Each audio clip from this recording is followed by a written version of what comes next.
today in what will go down in history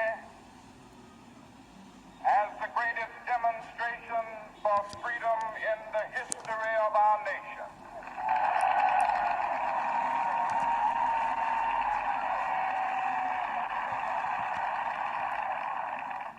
Five score years ago,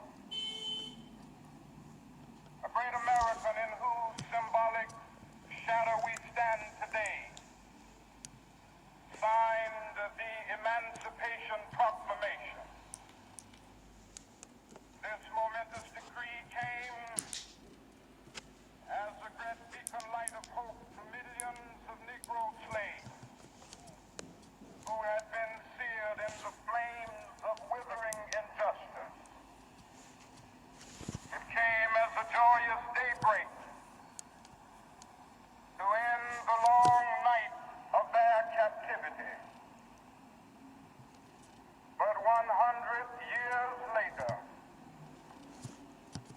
the Negro still is not free. 100 years later, the life of the Negro is still sadly crippled by the manacles of segregation and the chains of discrimination. 100 years later, the Negro lives on a lonely island of poverty in the midst of a vast ocean of material prosperity. 100 years later, the Negro is still languid in the corners of American society. He finds himself in exile.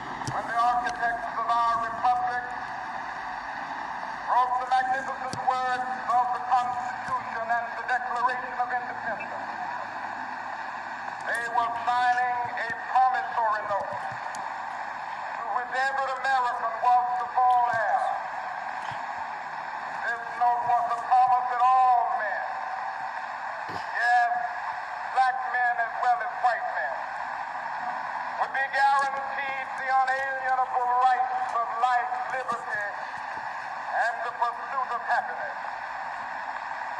It is obvious today that America has defaulted on this promissory note insofar as her citizens of color are concerned.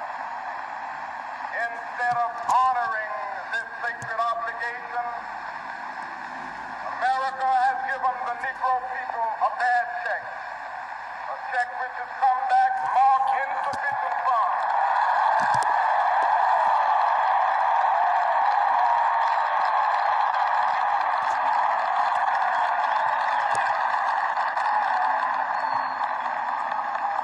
But we refuse to believe that the Bank of Justice is bankrupt.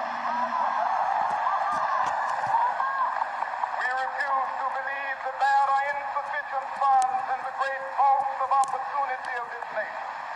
So we've come to cash this check, a check that will give us upon demand the riches of freedom and the security of justice.